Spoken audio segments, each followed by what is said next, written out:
So this is our first Harlem Capital internal podcast, and we're going to rotate every 2 weeks with whoever is available to talk shop.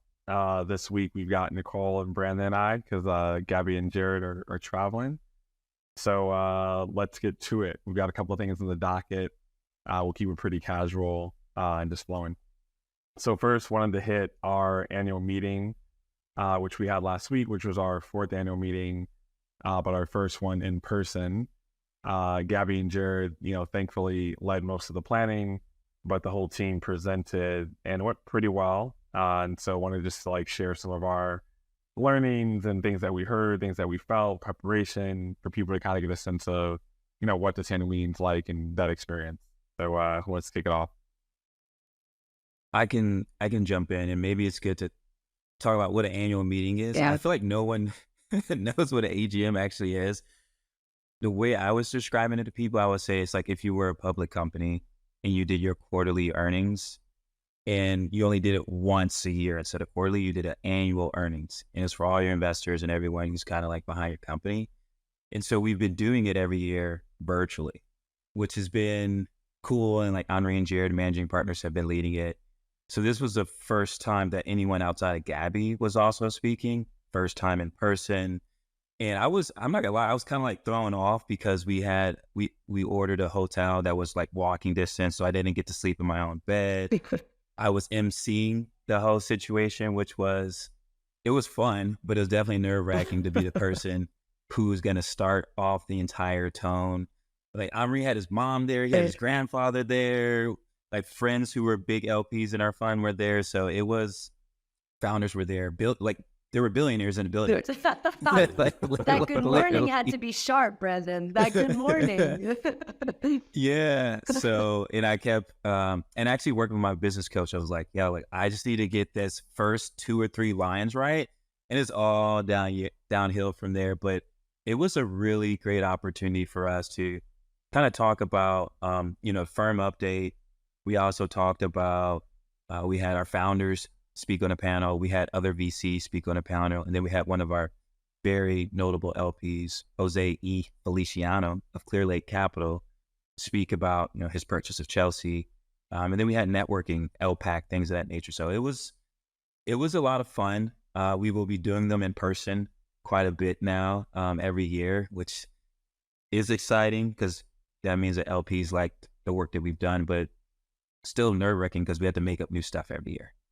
Yeah. Nicole had the most slides. I did. Yeah, Nicole spoke the most. Yeah, I did, which is pretty wild, actually. I'm not sure.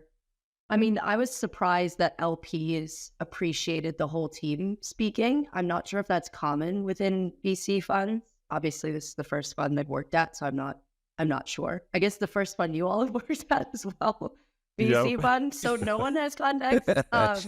Yep. But yeah, I was surprised at honestly what the LPs were intrigued by most. And I think coming up to us and saying that they loved that the full team spoke was awesome. And then also really loving the investor panel that we had, which I think there was just great insights. Gabby led that panel. And then I think particularly for my section, I think we dove into how we think about choosing founders and founders in our portfolio from an archetype perspective.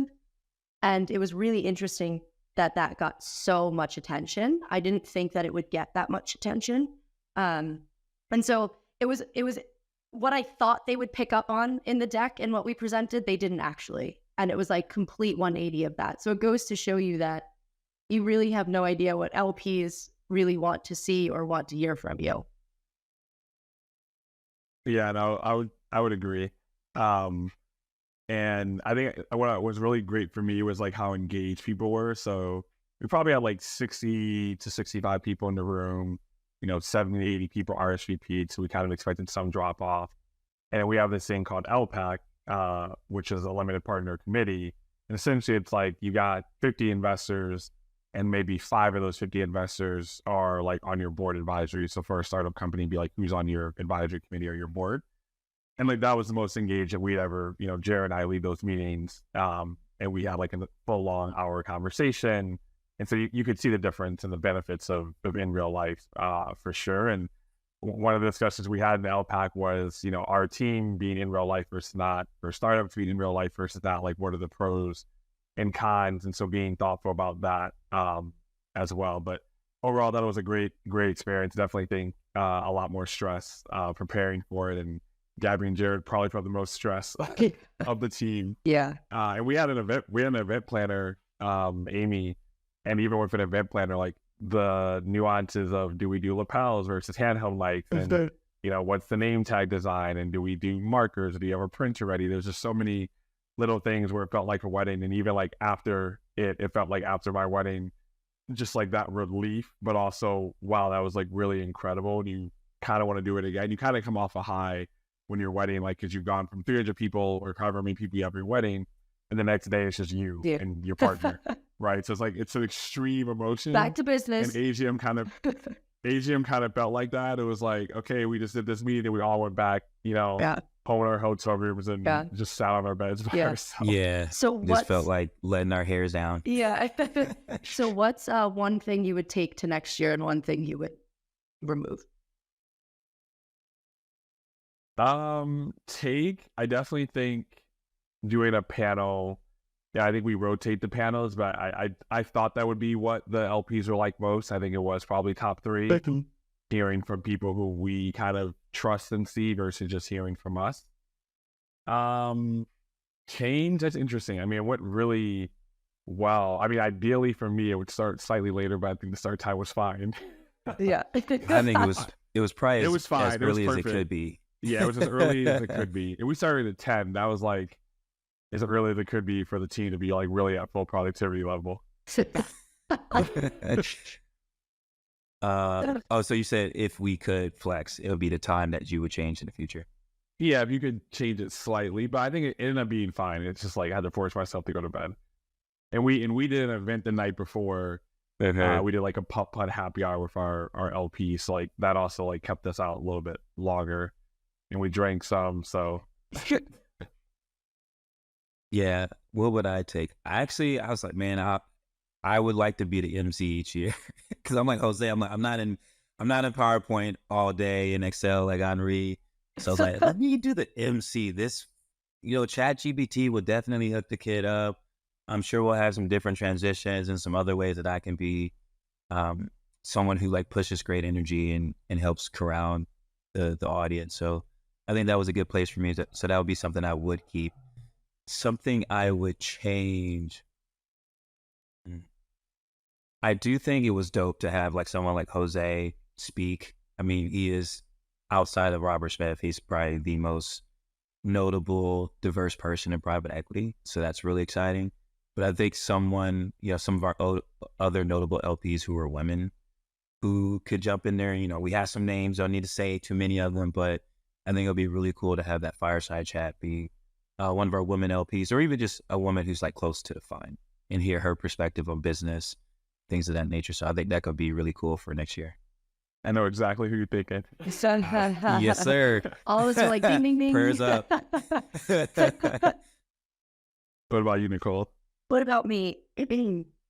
I think one thing I would love to see next year is how do we engage our LPs and founders more?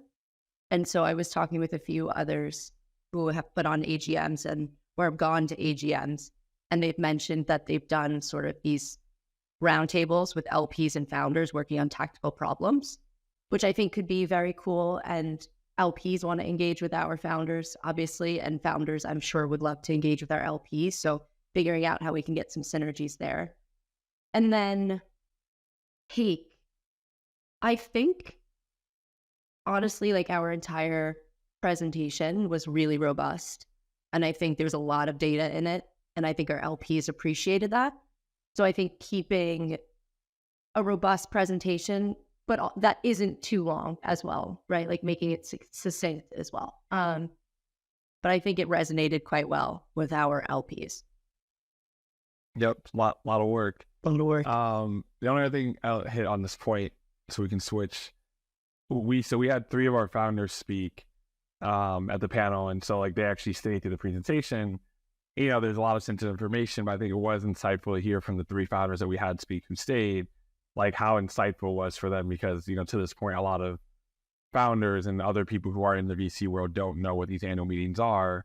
And so similar to how startups are doing their board meetings every quarter and they're sharing their information with us, I think it was helpful for us to share our information with them. And so, it's on my to-do list to think through like what parts of the deck do we cut and show to our founders, because there are some things where the founders are really motivated, like, wow, we didn't know, you guys invested in so many different industries and we didn't know your portfolio was as big as it is, so we can take those learnings. We didn't know where we sat relative to the rest of the companies in your portfolio, which could be inspired or not, or it could be demotivating. And so there's a balance for sure that we have to think about, but I do think it is helpful. And it's an interesting point as we go forward, like, hey, what are the things that we share with our investors that we should share with our founders? Because ultimately, like, that's our boss, right? And so we're judging our startups based on how our LPs are going to review us. And so, if you can go skip the middleman and just show the founders, like, what is the ultimate boss looking at, that probably can give them some good perspective. Yeah, I think for next year too, we all 3 founders on the founder panel, we're all Henri's founders. So hopefully we get, I don't know how that happened. I didn't even notice that. You chose them. I did it. It wasn't even my panel. It wasn't my panel. They were already chosen when I got there. I'm like, what happened here? I didn't know that. I just noticed. I mean, I think Jared was probably so in the weeds that it didn't matter to him who was speaking on the panel. But for me, I'm like, let me go ahead but we still had really good conversation. They were so different vibes. though too. Yeah. But I had no rapport. I mean, I had a little bit of rapport with Kat just because she went to school with Eric, one of my best friends, at NYU. But otherwise, like, I really hadn't spoke to any of those founders one-on-one before. So actually the night before at the Putt-Putt, I was like, Enrique and I were just like going deep. So I was just trying to build that rapport. So yeah, maybe we'll think about that more in the future too. Tell the bosses. Oh, cool. I guess the next one, right, is promotions. I think we should start with Nicole. Start with me. Promotions. I know. For those of you who haven't seen, yesterday we announced promotions on our team. I was promoted to principal and Gabby was promoted to partner. Very exciting news. I think for me, what I love the most is there was so much love in the ecosystem. Everybody was reaching out. We posted it across channels. Everybody was congratulating us. And it was just great to see that the ecosystem sort of pays attention. They're rooting for us. They want us, me, Gabby, to win, but they also want Harlem Capital to win.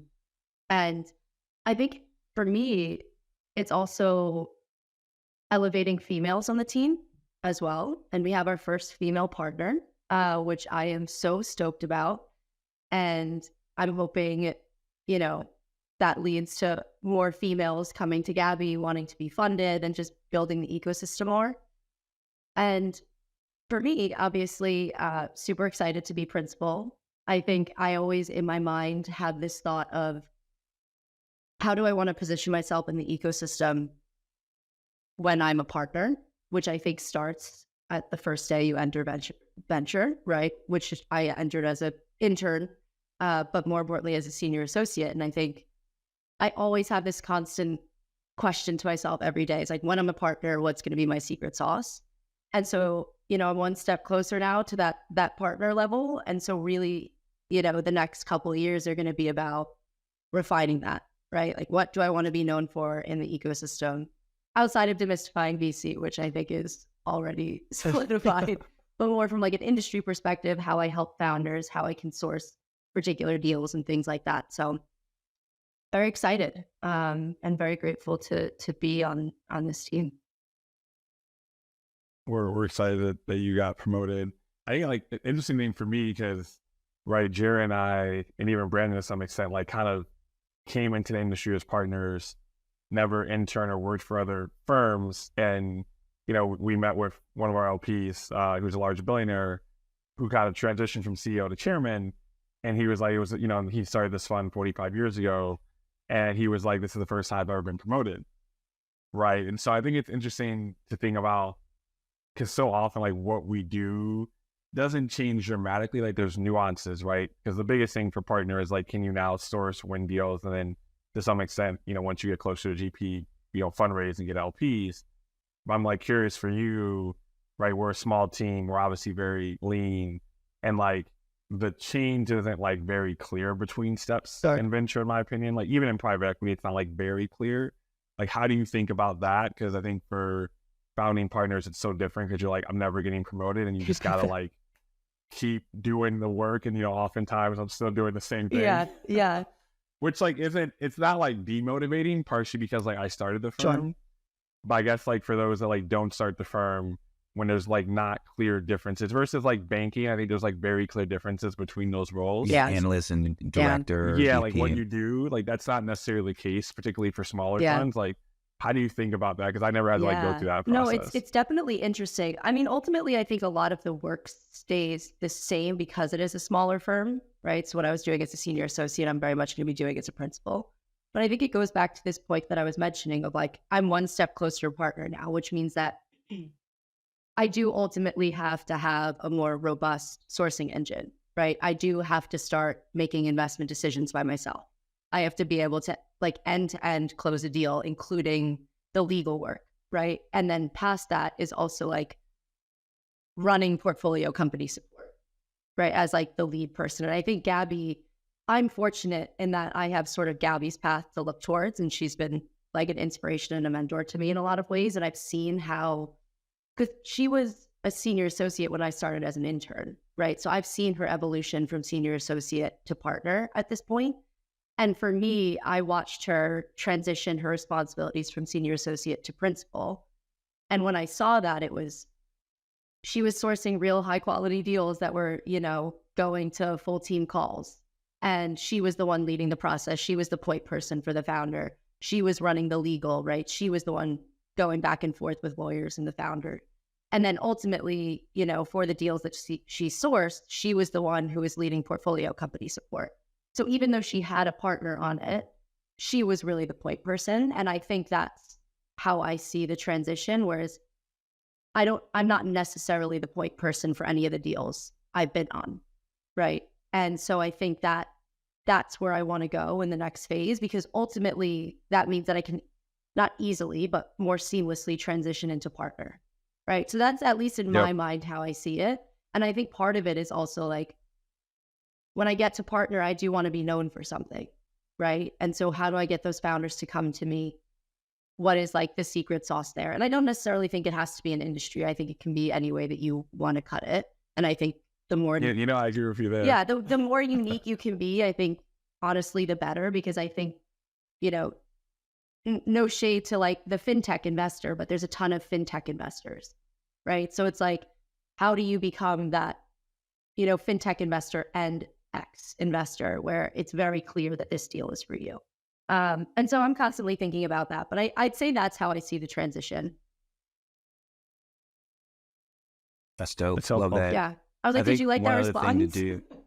Yeah. I did. I was like, that's helpful because I've never had to think about it. So Yeah. I was always like curious, like what that process like. I mean, I think there's pros and cons, right? To this investor's point, like when you can't get promoted for 4 or 5 decades, like you just got to have like a passion and love for what you do, right? It's not about fire. And it's interesting, right? Because like now I'm a manager. We just did promotions. We have our review in 2 weeks, and we have to do salary and bonuses, etc. And so like that lens of like a manager when I'm talking to the team, and then like obviously you guys are giving us feedback and we're going back and forth and looking at market, is very different than like what Jared and I do, right? Like when Jared and I do our own reviews and we're thinking about like salary, like it's just a very different conversation lens. Yeah.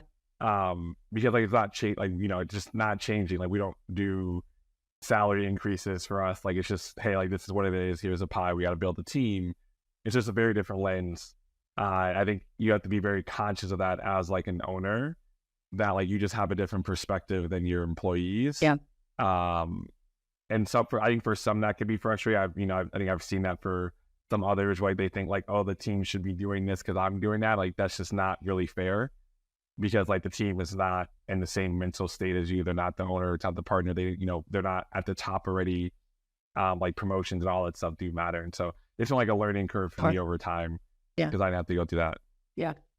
I also think let's go. There's a benefit of being a junior in this ecosystem in a lot of ways. And I think going through the evolution that we just kind of spoke about is very helpful. Because in my mind, you get to make mistakes without having to take on necessarily the liability of the mistake, right?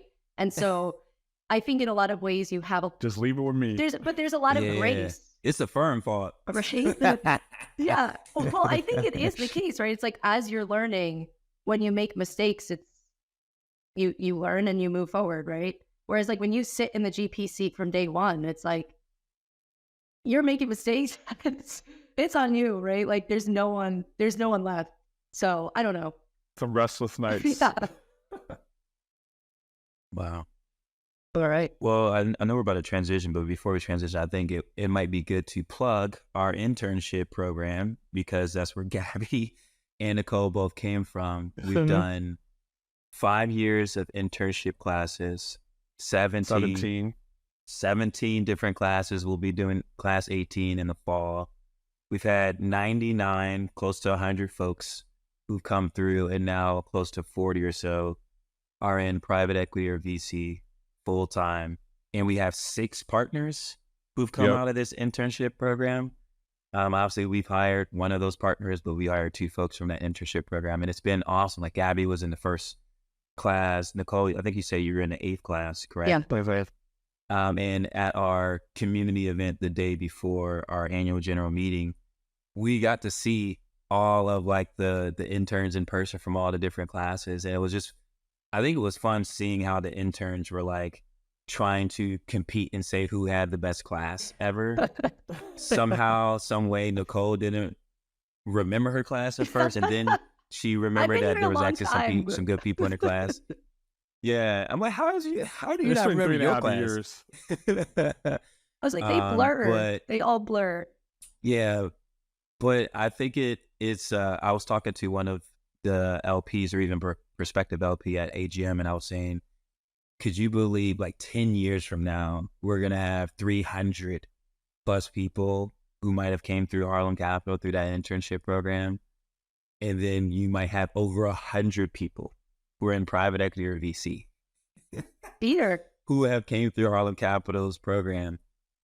And maybe it was prospective LP, because like if you're investing in us for today and you like what we're doing today, I mean, 10, 15 years from now, it is going to be probably like night and day, just like the influence, the network effects, the deal flow, the reach that we have. So it's been awesome to just be a part of just building up the ecosystem of diverse people being able to have a chance to write checks, but also potentially create generational wealth for themselves. So I want to just plug our internship program. That's a good plug. That Henri runs alongside Gabby, and I guess Nicole's kind of taking a little bit of the mantle right now. Nicole's the new wave. Go ahead, girl. Nicole knows how to talk to Gen Z. I was like, millennial. I'm like part millennial, part Gen Z at this point. Millennial. Who wants to kick off the 50 investments first? Henri, maybe it's PJ. It makes sense for you, I think. Yeah, so we crossed 50 investments a couple months ago. I think now we're at 51 or 52, which is pretty significant, particularly because like we're not a spray and pray kind of fund. We typically do 8 to 12 deals a year.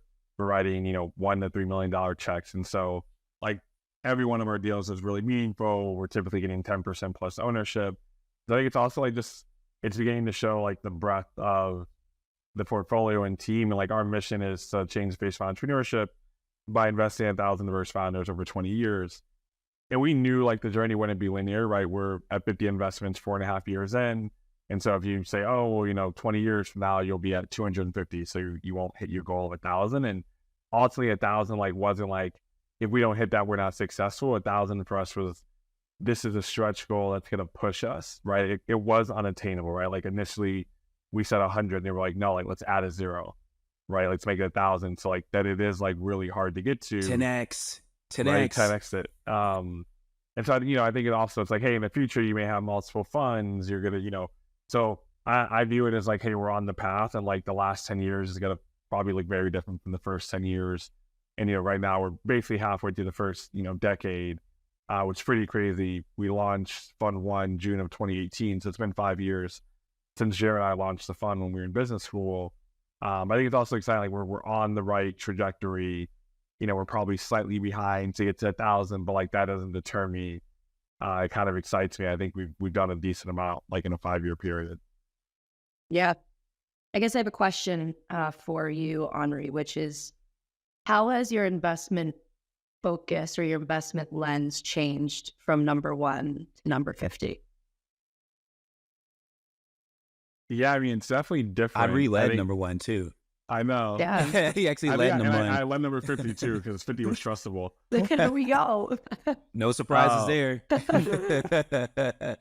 I mean, like, it's funny, just between those deals, right? Number 1 was a founder I didn't know, an accelerator.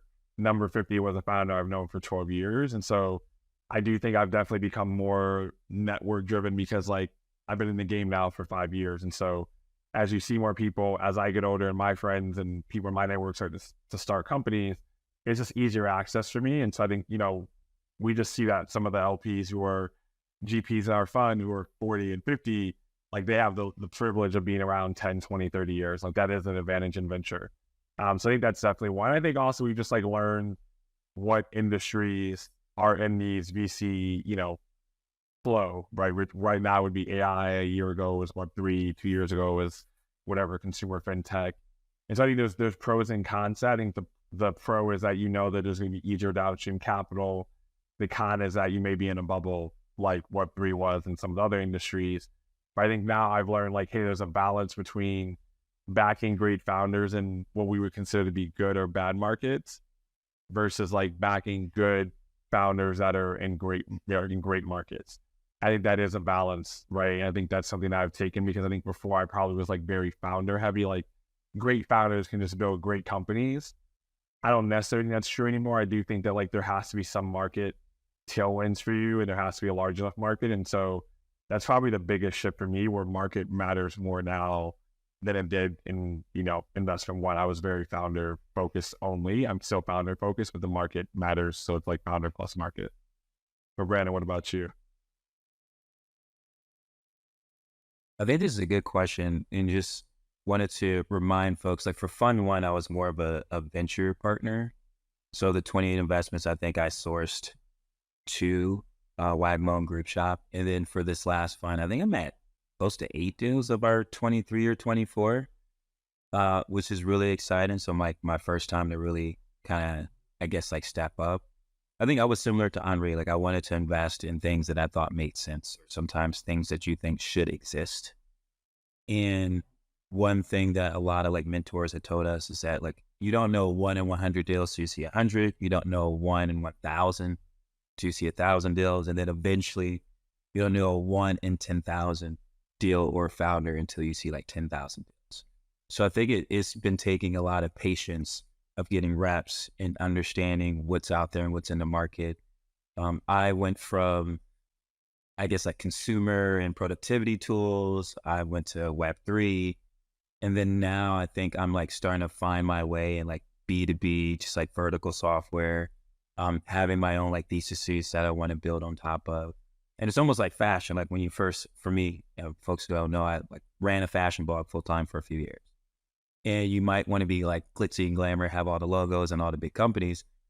But those things go in and out of fashion quite a bit, or trendy, and they fall out of trend. And then you eventually like have your own style. And when you have your own style, it becomes timeless. And I think that I am trying to have like a timeless thought piece around founders I want to invest in, and verticals I want to dig deeper on. So it's been taking some time for sure. But I do think, Henri's point, like you do need to pay attention to the trends as well. You don't want to just fully miss out on Web3. You don't want to fully miss out on AI just because you have a type of founder or industries that you like. You still have to pay attention to ride those waves. But it's been really exciting. And I think the most like fulfilling thing is that when you start to work with a founder and you suggest things and you see that they're becoming more humble, they're becoming more coachable, and they're listening, and some of the things that you say that they're listening to actually work, and they start to like thank you for those things, or you are the first person that they text or email or Slack message when something is going right in their business. But you're also that first one that they reach out to when something's going wrong. I think that's like one big responsibility, but that's a fulfilling thing to understand that you are making a difference in a founder's life. And then realizing, I think there was this one thing that someone told me when I was like interning and trying to become like private wealth management intern. And the wealth manager said, like, we're like family with our clients. Like, we'll take out the trash for them. We'll do this, we'll do that. We'll help their kids get internship or their grandchildren get internships. And I think we're kind of going down that same route where like Henri's wife says that Jared is his work husband, and then that our founders are his children. And I think that's true. I think that's really true, and I'm starting to really find that out. And that makes you pay a lot more attention to how you are talking to people, how you're talking about people, their relationships, who you introduce them to. And I think that just comes with time and maturity as you become an investor longer and longer. Nicole, anything you're seeing in your 3.5 years? That's 3.5 years. I mean, our focus has definitely shifted in the 3.5 years. I think, some of the first investments I did were very consumer heavy. And now, obviously, I think given the downturn, we're starting to focus more on B2B. Harlem Capital, but, B2B software. Yeah, no, but it's interesting. I think we've definitely become more focused in the areas that we want to invest in. I think part of that is because we're realizing where we can add value. I think part of it is also that there's portfolio company synergies that we're starting to see if you focus a bit more. But I always, I have this internal debate all the time with myself, internal meaning my head, of like, I don't... Internal. Yeah, like meta. Internal. Are we focusing on the right areas? Is a B2B play better than a B2C play? When you think about the power law of VC, consumer plays have a higher reward, higher risk. But if you think about the power law of VC, you think, well, that kind of makes sense, right? And so when you hit a good consumer bet, B2B is always going to be a slower growth process. So it's interesting to see how we evolve as we start making more investments, but there's definitely been a shift. But I'm excited to see sort of what happens in the next 3 years where we start focusing, because we're very malleable, and I appreciate that. And so, looking back in 3 years when we do this session, I wonder what we'll be saying. We'll also have 3 more years of our portfolio companies growing, right? Yeah. Which will be insightful. So it's going to be interesting. I agree.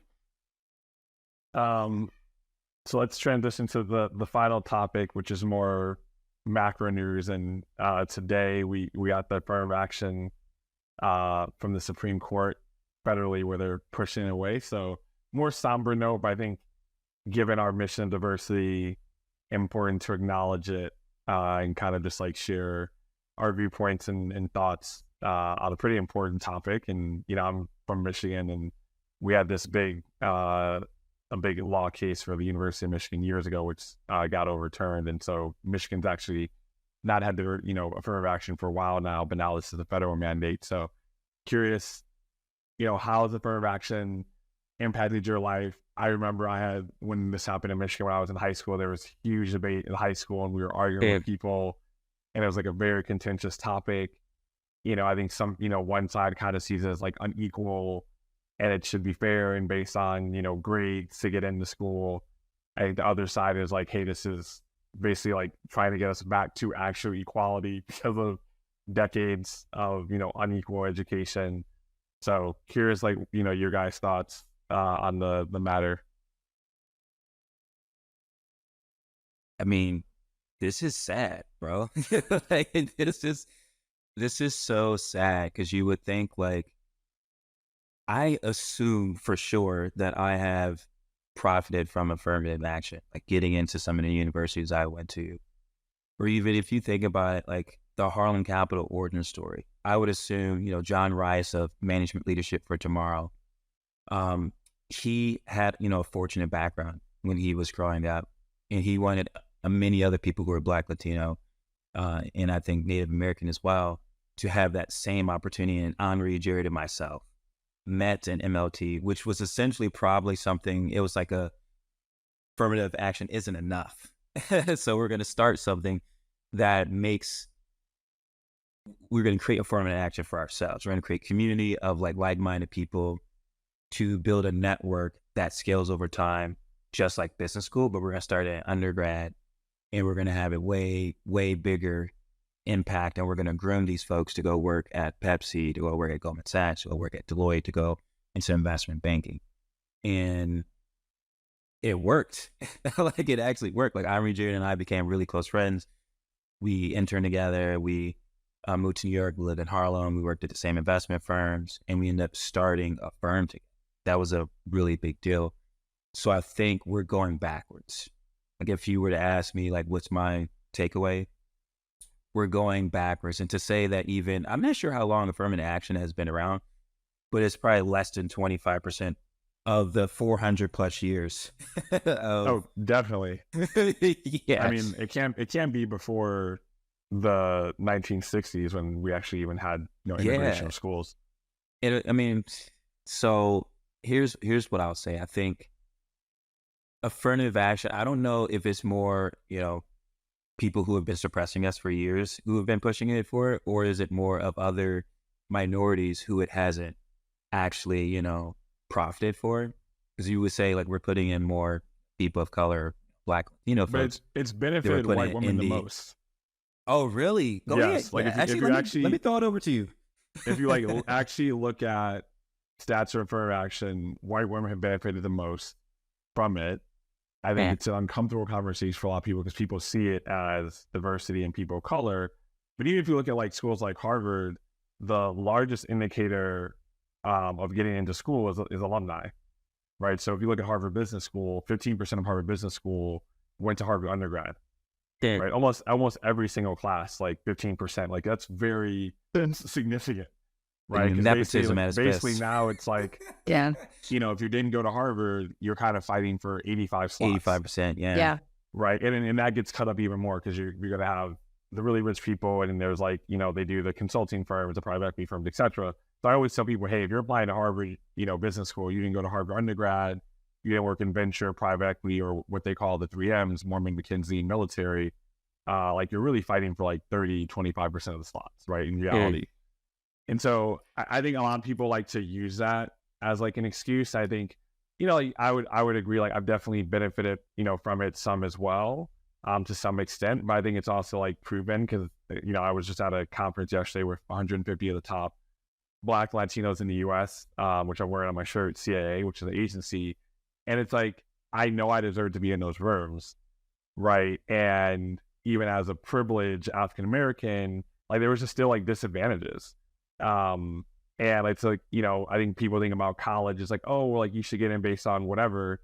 Okay, so then you want GPA and then ACT, SAT scores. Essentially that's what you're saying from a quantitative perspective, which, there's been lots of studies on this too. White men would not benefit from that either. By far better scores get taken by Asian Americans, right? And so that was pushback for Columbia. Columbia had their case and they basically were saying hey, as Asian Americans, we're getting at lower rates if you look at our test scores. Right. So I see both sides, but I also think colleges understand, and similar for business school, I tell people this, your GMAT score is one component.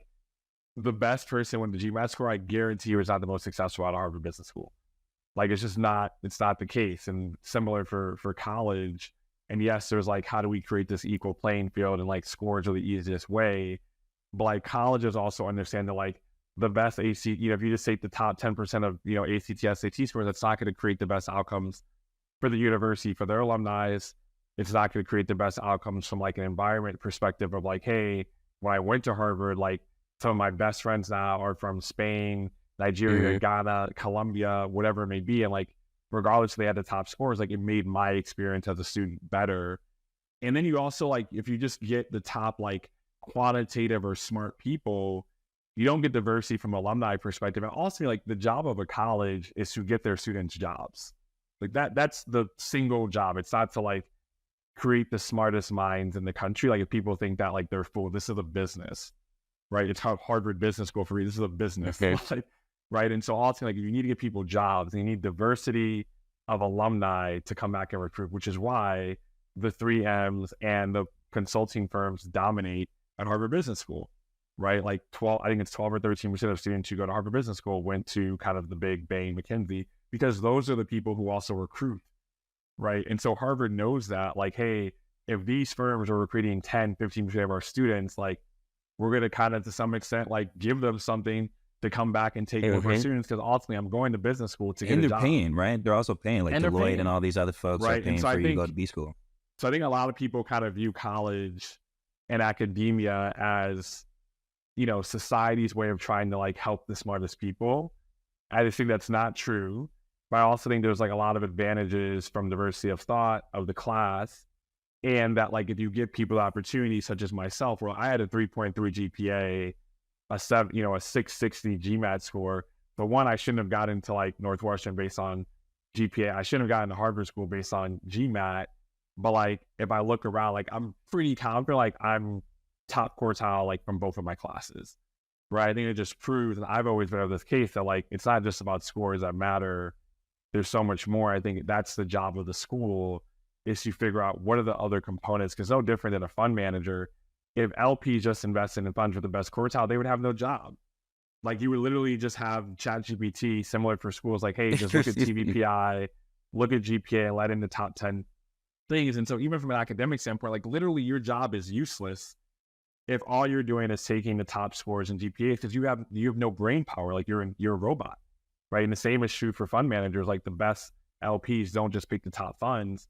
Everybody would just invest in Sequoia. Like, that's not your job, right? Your job is to find out who is the next Sequoia before you can see any data points, or before the data points are so little. Like, that's the role of any manager, regardless academia or investing. That's what makes you human. I think people are trying to dehumanize what is fundamentally a human talent, you know, job and role.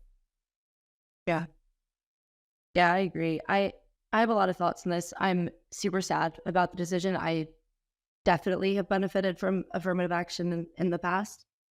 I think ultimately for me, it's like, if you believe that talent is evenly distributed and opportunity is not, then you would believe in affirmative action, right? Because the idea that somebody who has a really high GPA, a really high SAT, ACT score,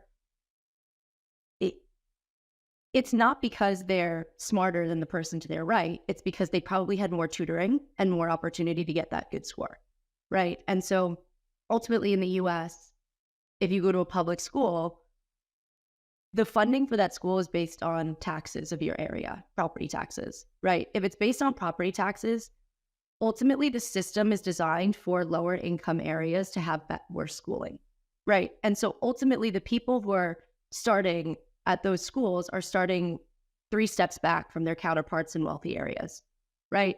And so ultimately it's not because that person in the lower income area is less intelligent or has less potential. They just haven't been given the opportunity that their higher income counterparts have, right? And so it's like, why at the end of the day are you continuing by removing affirmative action to keep them behind? You shouldn't be doing that, right? And it's not that they don't deserve to get into the school. It's just that they haven't had the opportunities, right? Maybe they had to work and go to school at the same time, so their GPA is less, right? Maybe they had to miss school because of family reasons, right? And so like, it just seems unfair to take away affirmative action, because you are basically just saying, that they're less intelligent, not that they had less opportunity, right? And that's not fair. I think ultimately I'm hopeful that there's going to be sort of a workaround to this affirmative action case, that a lot of schools are doing away with the SAT and ACT score, which means that you have to look at the application on a holistic basis. And because you don't have to, I think Columbia just announced, which like alma mater, that they're not reporting to college news anymore, the reporting outlet, based on their scores, or they don't want to participate in the school ranking. which I think is removing themselves from that public spotlight, and they're going to still be able to pick a class on the holistic terms that you mentioned, Henri, as opposed to just reporting back that their average SAT score, is, near perfect. And so, I don't know. I just think that it's unfair, and this system is built in a way to keep people behind. And I mean, the system's working. Yeah, and well, I guess that's true, right? Yeah. It's working. That's literally what it is. It's working. But I'm confident that schools are going to have a workaround for it, because ultimately, you're right. They are a business.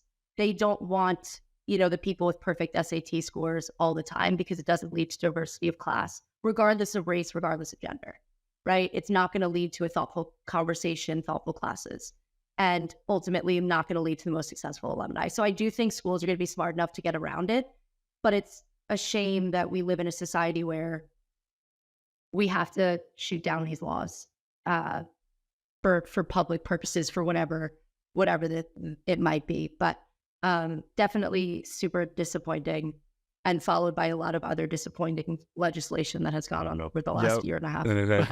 I actually have a hot take. I feel like I'm, and we don't need to talk politics in the podcast, but I do think many of the recent legislation moves or rollbacks are all plays for the next election that's coming.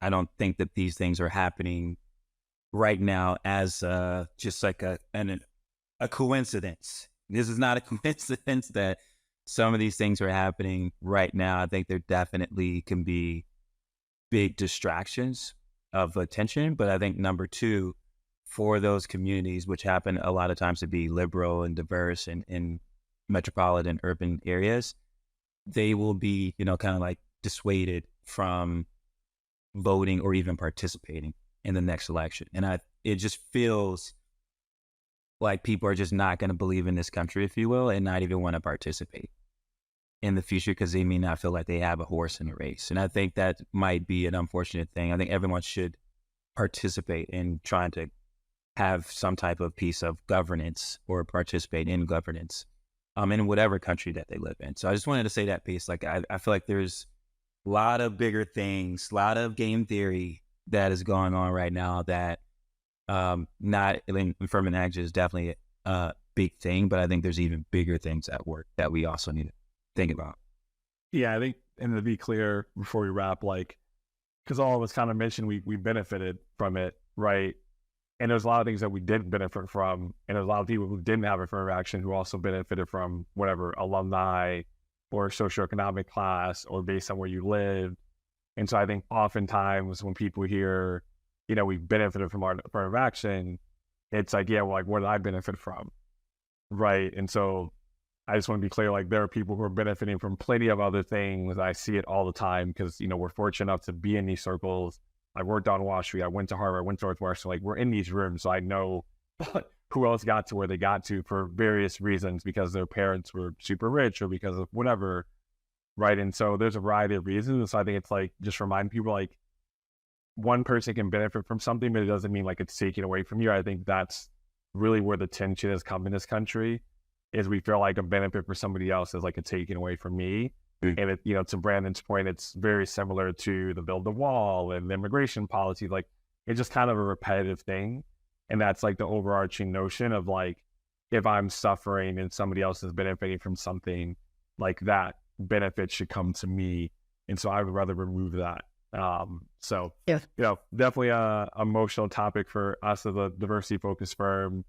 I think, the only pro of it is it reminds me of the work that we do. We can't stop. We won't stop. There's a long way to go. I think our generation probably has been slightly asleep from a political viewpoint. I think the last 2 years has had to awaken us to realize this environment isn't guaranteed, right? Whether it be Roe v. Wade, whatever it is, these aren't guaranteed things that we thought were guaranteed. I think we kind of got a little complacent from particularly from a Democratic perspective. And I think now we're going to have to change that. There's just going to have to be a lot more. I think one stat that's interesting is there's actually more segregation today than the 1960s, even without, the Jim Crow. Wow. Right. Wow. And so people are going back to what they know. And self-segregation, you're saying? It's self-segregation, but also there's other reasons. But, I think we have to be more intentional. Yeah. Is all I'm saying on to go for it. And that part motivates me. Like, let's keep doing the work. Let's keep talking about it. I mean, yeah. So that's where we're at. Yes. So on a positive note, hopefully inspire some of our listeners to take action, engage with us or others in conversation. Definitely. All right. First one down. All right, folks. We got to get back to work. Yeah. We have jobs. We gotta go back to work. We have a job. Stay tuned for the next one.